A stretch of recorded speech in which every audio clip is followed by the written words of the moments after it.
Yeah, I do agree with it to some extent. Yes, I think that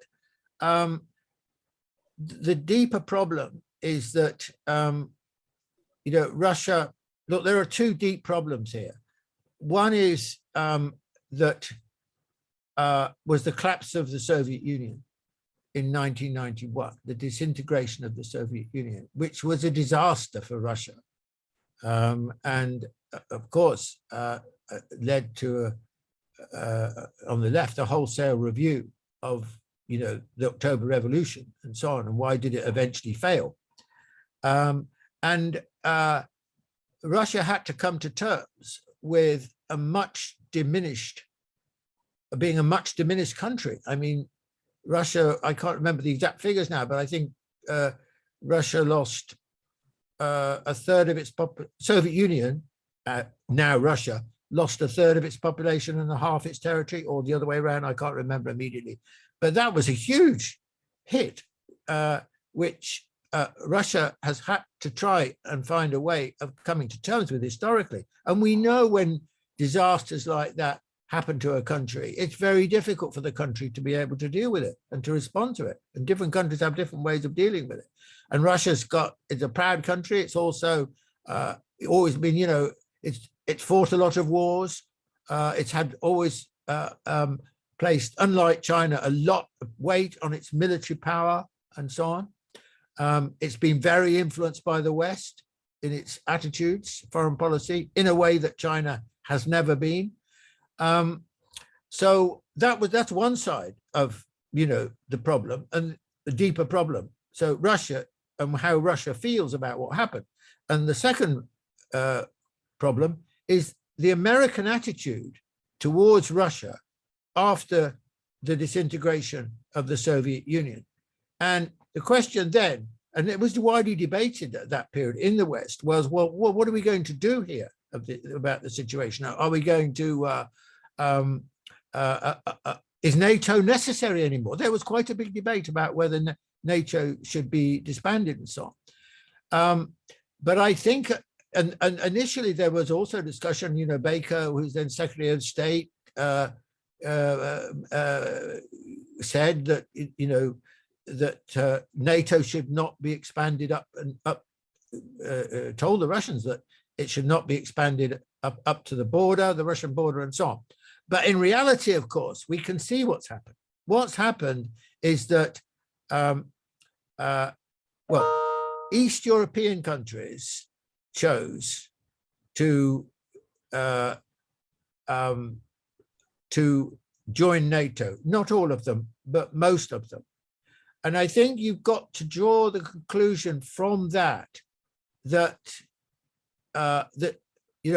Warsaw Bloc, the Eastern Europe was not happy being part of the Warsaw Bloc. That's why, after the collapse of the Soviet Union, they just immediately chose independence and often chose to be in NATO. In other words, they didn't have a positive view of their experience, their relationship with the Soviet Union. And I think that has got to be appreciated, that what happened, that process was not just because of Western American pressure. It was because they didn't want to be part of it. I mean, you've got to remember that in 1956 and 1968, respectively, the Soviet Union invaded Hungary and invaded Czechoslovakia. I mean, I was a very strong supporter personally of the Prague Spring and Dubček and so on in Czechoslovakia in 1968, and I was absolutely opposed to the Soviet intervention, which I thought was and think was a huge mistake. So the expansion of NATO was partly because people in Eastern Europe, having had the experience of the relationship with the Soviet Union, now wanted some kind of protection. We cannot ignore this fact. Now, the dismemberment of Russia itself, well, of course, we know that after 1991, a lot of parts of the old Soviet Union chose to be independent, and including the Ukraine at that time, which was, of course, really so so closely bound up with Russia. Now, the American strategy, I think, after these initial deliberations, was definitely to expand eastwards and to expand NATO. So it was a kind of process which had quite a bit of support in these countries, but it was definitely an American strategy. So what happened? The net outcome of this is that America treated Russia like a defeated nation. You know, it not only could see that Russia had lost a lot of territory and had lost a lot of people, but also it now expanded NATO closer and closer to the Russian border. Now, you know, if you do that, you inevitably, it's a form of humiliation of Russia. When Russia was down and weak, then it was humiliated.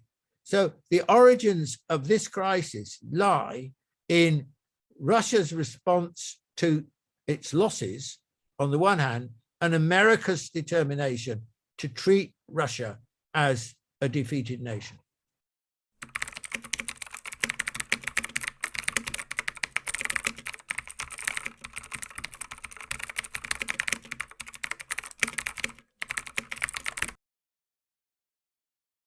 Well, I think that, well, I would actually date America's decline, relative decline. It depends how what you decide the key measurement is. You can date it from probably the late 1980s, actually, but it certainly becomes, I think, evident in the 90s, although it's quite, you know, America, paradoxically, America thought of itself as at its peak in the 90s after the end of the Cold War, and Fukuyama, as you correctly say, wrote the essay and then wrote the book, you know, The End of History, about which, of course, he was totally wrong at that time. And then by the end of the 90s, beginning of 2000, it became, you know, when the America was thinking like this, that actually it was still on the verge of a new American century and so on, George W. Bush and that, you know, regime. This was the era of American unipolarity, and invaded Iraq, invaded Afghanistan, and invaded Iraq. And that was, you know, that was what Americans at that time saw as peak America. Well, actually, what happened was it was a huge overreach in a situation where America economically was already in relative decline, and it was evident that China was on the economic rise. But that the sheer endurance of that phenomenon was greatly underestimated in the West.